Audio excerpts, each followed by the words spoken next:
Bonjour belle âme, bienvenue dans ce podcast qui se veut très spontané et relié au cœur, dans lequel je vais te raconter mon histoire flamme jumelle, mais aussi ce que je vis dans ma vie de FJ.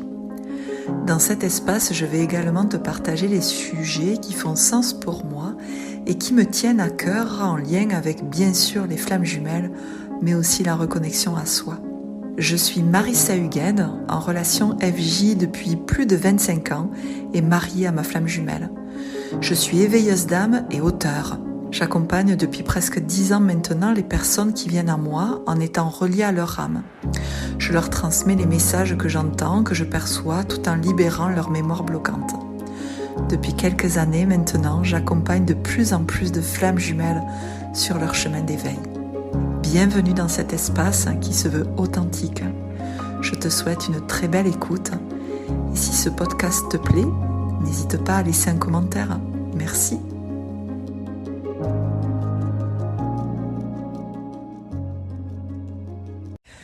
Bonjour belle âme, j'espère que tu vas bien.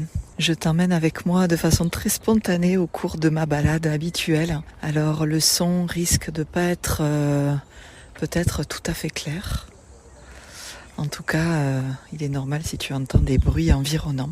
Je suis actuellement là dans mon lieu que j'aime beaucoup. C'est un parc et les arbres, ils sont magnifiques. Et ça fait vraiment du bien, je trouve, cet endroit. Et j'avais envie de te faire ce podcast sur un sujet qui me tient à cœur. Dans le sens où je vais te parler aujourd'hui du chaser qui se croit runner et du runner qui se croit chaser. Il y a quelques jours, j'ai eu en séance un runner qui se croyait chaser parce que il poursuivait son autre. Et je crois que poursuivre, c'est pas la seule caractéristique du chaser. Je pense que le chaser, c'est qu'il est nié de son émotionnel et qu'il va faire énormément pour les autres. Et le runner, lui, est très en lien avec son émotionnel et qui peut effectivement lui faire très peur. Mais il a un lien avec son émotionnel, avec son intériorité que n'a pas du tout le chaser. Et tout ça, c'est absolument pas des jugements, bien évidemment. Et donc, comment ça se fait qu'un chaser puisse fuir? Si le chaser se croit runner, c'est que le chaser fuit. Et comment le runner peut se croire chaser? Comment le runner peut poursuivre? Je crois qu'il faut revenir, pour savoir si on est chaser ou runner, je crois qu'il faut revenir au tout début de votre relation. Qui a fui? Qui avait une attitude plus fuyante? Et qui avait une attitude à chercher? J'ai tendance à dire qu'il y a, alors c'est ce que certains appellent le switch, c'est pas le cas pour moi. Moi je crois que le switch, c'est quand tu te ressens comme ton autre, quand tu ressens vraiment, quand tu perçois le monde à travers les yeux, les sensations de ton autre. Pour moi c'est ça le switch, mais beaucoup sur les réseaux appellent le switch le fait que justement, le chaser va arrêter de poursuivre et le runner va poursuivre. Et tout ça, ça arrive à un moment donné où lorsque le chaser coupe la relation, ou si c'est pas vraiment la relation, il va avoir une attitude d'arrêter de poursuivre. Il va stopper l'élan qu'il a en permanence vis-à-vis de l'autre. Arrêter de se mettre en avant. Et ça peut être dû à un ras-le-bol de trop donner, mais ça peut être dû aussi à la blessure, souvent de trahison, qui vient à se réveiller. Lorsque le chaser vit une trahison pour la énième fois, à un moment donné, il va dire stop, ça suffit. Parce que cette blessure de trahison qui peut venir d'extrêmement loin, bien sûr, de la vie d'enfant, de la vie de bébé, mais qui vient aussi d'anciennes vies et sûrement du transgénérationnel. Cette blessure de trahison peut venir aussi de traumatisme d'abus, de traumatisme de violence extrêmement grave qui quand tu as vécu ça, ce qui est mon cas, moi je me suis aperçue quand mon trauma d'abus a émergé, enfin mes traumas, je me suis aperçue qu'au fond je ne faisais que m'adapter, je ne faisais que plaire pour survivre. C'est une grosse blessure, à mon sens un trauma de trahison. Alors bien sûr que c'est l'humiliation et c'est un énorme trauma en soi, on ne peut même pas le qualifier par rapport à ce qu'on pourrait qualifier de blessure, mais Ce chaser qui plaît, ce chaser qui donne, ce chaser qui se nie. C'est normal qu'il se nie parce qu'il est complètement dissocié de son émotionnel, qui est complètement en carafe, si je puis dire, à cause de traumas extrêmement profonds. Et donc ce chaser, quand il vit une trahison pour la énième fois, en fait, il va se couper. Il va ne plus pouvoir faire confiance. Et ça réveille donc à la fois le ras-le-bol, mais à la fois aussi une peur de l'autre. Sous-entendu, d'un point de vue de chaser, c'est je me suis engagée avec toi, je t'ai tout donné, j'ai peut-être changé ma vie entière pour toi mon runner. Et tu as préféré ne pas t'engager avec moi. Tu as préféré rester avec ta famille si ton runner est déjà en couple. Tu as préféré tes enfants si le runner a des enfants. Tu as préféré tes amis, préféré l'extérieur plutôt que la vie de couple.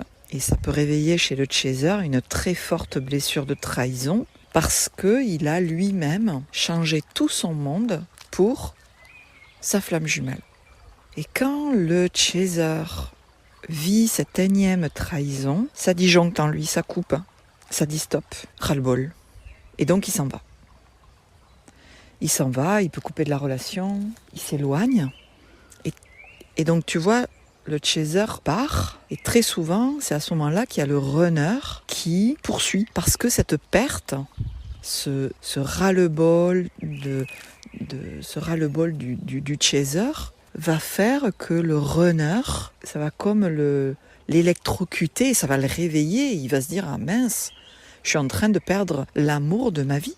Et c'est là que le runner va poursuivre. Et c'est clairement moi ce que j'ai vécu dans mon couple, parce que les premières années, j'ai poursuivi à fond les ballons, je me suis adaptée, et puis à un moment donné, quand j'en ai eu marre, et que j'ai voulu partir, ça a mis un électrochoc à mon runner qui jusqu'à présent se disait très bien, elle est là, tu vois, elle est là, je suis dans un confort, j'ai pas trop à mettre de ma personne dans cette relation. Mais c'est pas, le runner il fait pas ça contre le chaser, c'est parce qu'il peut pas intérieurement. Il y a quelque chose qui dit mais j'en ai pas le droit, je vaux pas le coup, je suis sans valeur, donc à quoi bon ? Et puis il y a quelque chose même de plus profond qui dit mais moi si je m'ouvre pleinement à cette relation, si je m'y engage et que la personne se rend compte en face que si je viens être rejetée, si la personne elle se rend compte qu'au fond je corresponds pas à ses attentes, comment ça va se passer ? C'est ça qui se dit le runner. Donc quand le chaser dit stop à la relation parce que énième trahison, que le runner ça lui fait un électrochoc et que là il se dit waouh je vais la perdre, c'est là que le runner pourchasse. C'est là que le runner se croit chaser parce qu'il va s'adapter, il va peut-être trop parler, il va se plier en quatre pour satisfaire les exigences entre guillemets du chaser qui peut-être jusqu'à présent même lui a dit c'est pas assez quoi tout ce que tu fais. Et qui va peut-être même lui faire payer, entre guillemets, ce que moi je faisais, à son runner, ça va pas, soit ceci, soit cela. Et le runner, il va se plier en quatre, tu vois. C'est pas le cas de toutes les flammes jumelles, ça. C'est souvent les flammes jumelles qui sont en couple ou en relation. Mais c'est très dur, en fait, pour le runner, parce qu'il comprend pas, il se dit, mais attends, je fais tout. Et c'est pour ça que le runner se croit chaser. Parce que le runner poursuit, est dans l'adaptation, a peur de perdre. Et le chaser, à ce moment-là, va fuir. Et pourquoi il va fuir ? Chat échaudé craint l'eau froide. Je me suis déjà engagée avec toi. Alors si je me réengage à nouveau, est-ce que tu vas pas me trahir une nouvelle fois ? C'est ça qui se passe.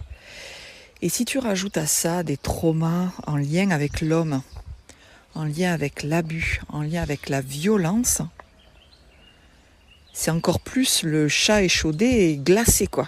Le chaser, pour le coup, a très très peur. Et donc, il va avoir du mal à se réengager avec son runner, qui lui va continuer à poursuivre et à s'adapter. Comment sortir de tout ça ? C'est pour ça que je le redis, le chaser va se croire runner parce qu'il fuit, alors qu'il y a une blessure de trahison, peut-être des traumas qui remontent, qui sont là et qui ont besoin d'être apaisés. Et le runner poursuit et se croit chaser parce que justement il poursuit, par peur de perdre.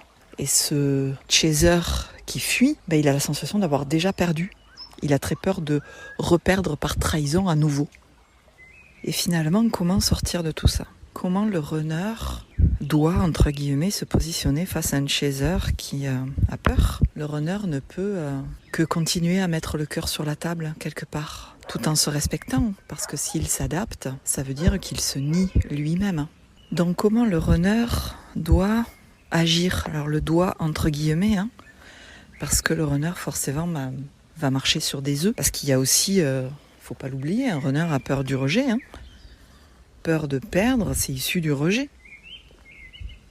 Donc comment le runner peut agir en fonction d'un chaser qui lui est terrorisé et qui a peur à nouveau de s'engager, mais de s'engager en étant lui-même.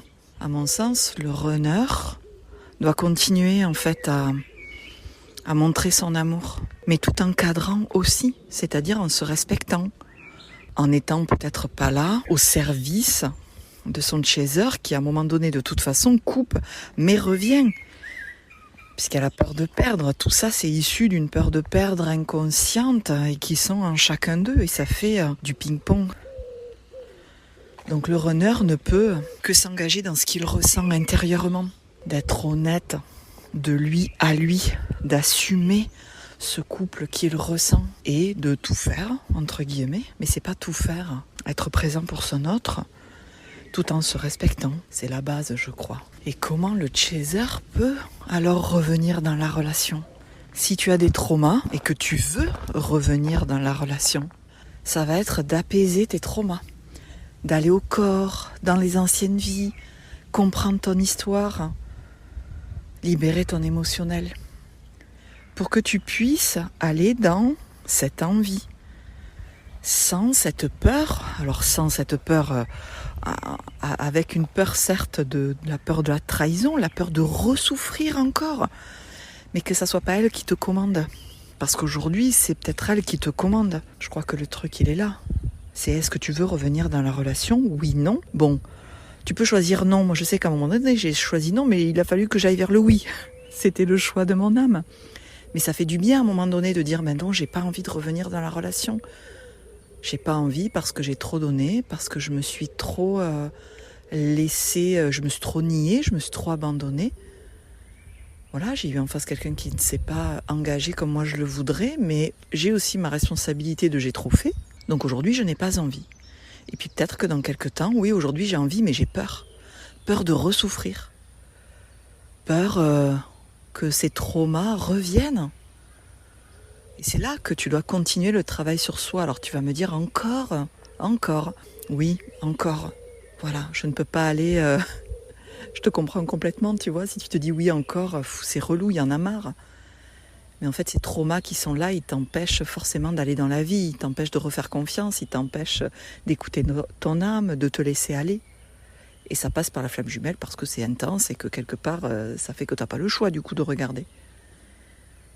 Donc le runner, si tu te crois chaser et si tu poursuis, ouvre-toi encore à cette relation, assume-la, mais sans te nier, sans t'oublier, sans être de trop pour ton autre, pour ton chaser qui va sûrement venir se rassurer, mais qui une fois rassuré va repartir parce que la trouille. Et si toi chaser, tu fuis et que tu as peur, apaise tes blessures. Tout ça pour que le couple soit possible. Parce qu'au fond, si ça arrive avec ta flamme jumelle, ce que je te disais tout à l'heure, c'est que ça arrive dans ta vie de tous les jours. Cette peur de trahison, elle est partout. Peut-être ceux qui vivent, ce stress post-traumatique, ce système nerveux dérégulé. Il faut aller dans tout ça pour que tu puisses t'ouvrir, ouvrir ton corps, toi en étant authentique. Donc c'est tout un chemin.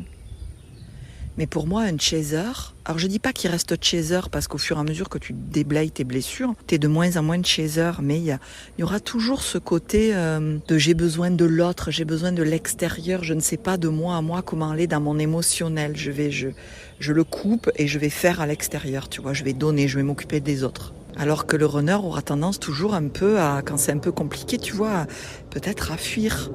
Même s'il va être là, même s'il va te poursuivre. Et au fond de tout ça, c'est bien de le savoir mentalement.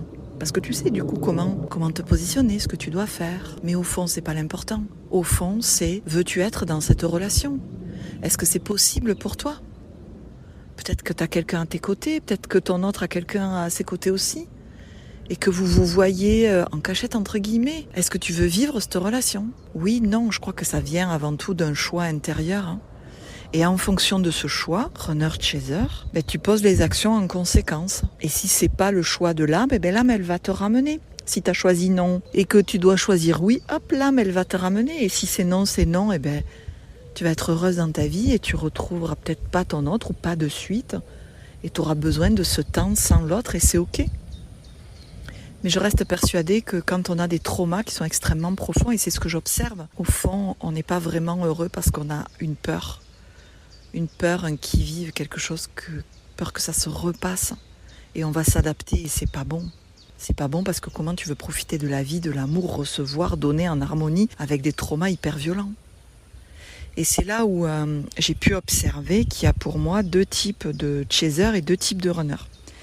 Il y a le couple chaser-runner avec une blessure d'abandon, où c'est qu'il n'y aura pas forcément la trahison blessure d'abandon principale, c'est pas forcément la blessure de trahison qui va être là, c'est plus le côté, l'autre il n'est pas là quoi. Il n'y a pas d'appel, il n'y a pas de présence, Mais j'ai la sensation qu'il y a un autre couple aussi qui est chaser-runner avec une blessure de trahison, que l'un et l'autre ont. Hein.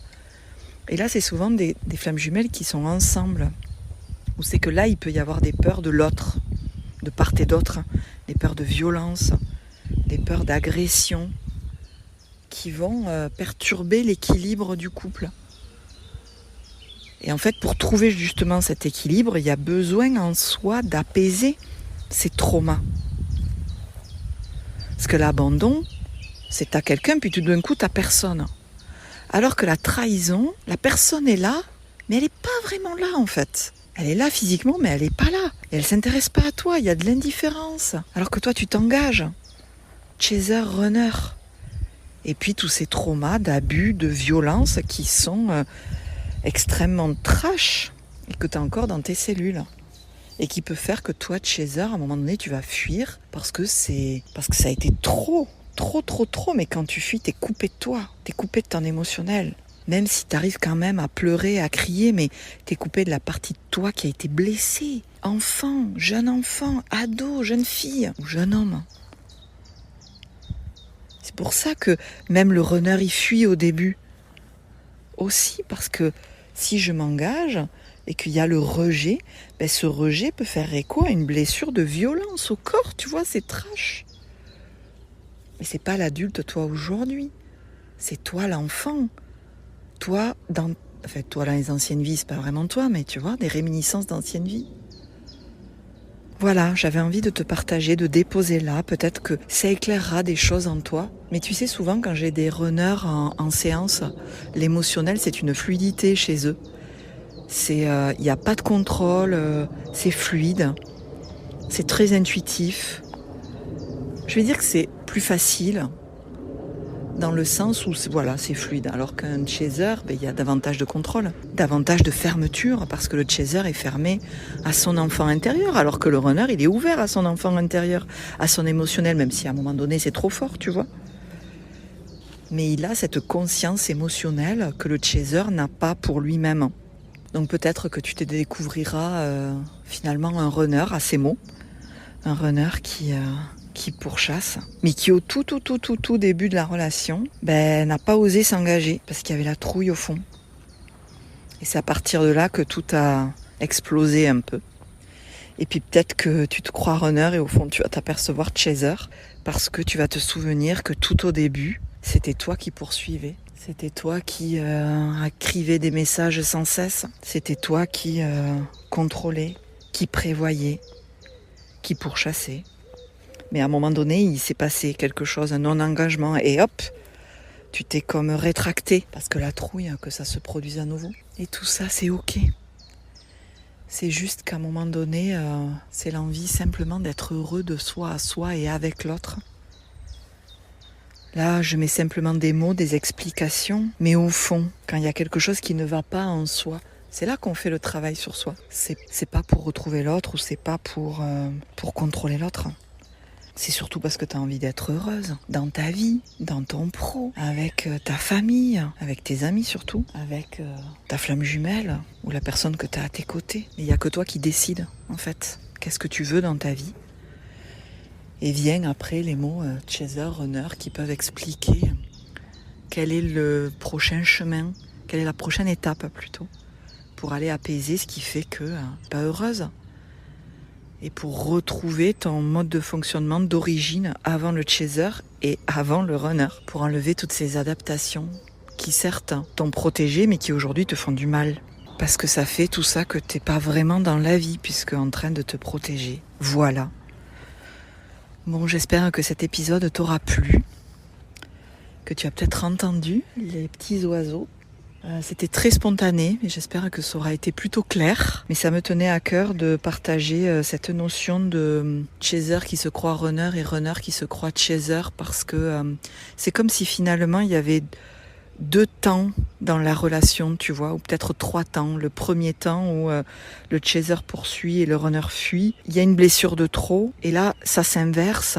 Le runner poursuit et le chaser fuit. Et il y a le 3e temps d'harmonisation et dans l'écoute de ce qui se passe de soi, parce qu'au fond, tout ce chemin, ça permet au runner de s'exprimer pleinement dans l'écoute de ce qu'il est, et donc ça sous-entend de s'ouvrir, mais aussi de cadrer, et ça permet au chaser d'écouter son émotionnel et de savoir et de poser dans la matière ce qu'il a envie, et ce qu'il n'a pas envie aussi, et arrêter de s'adapter.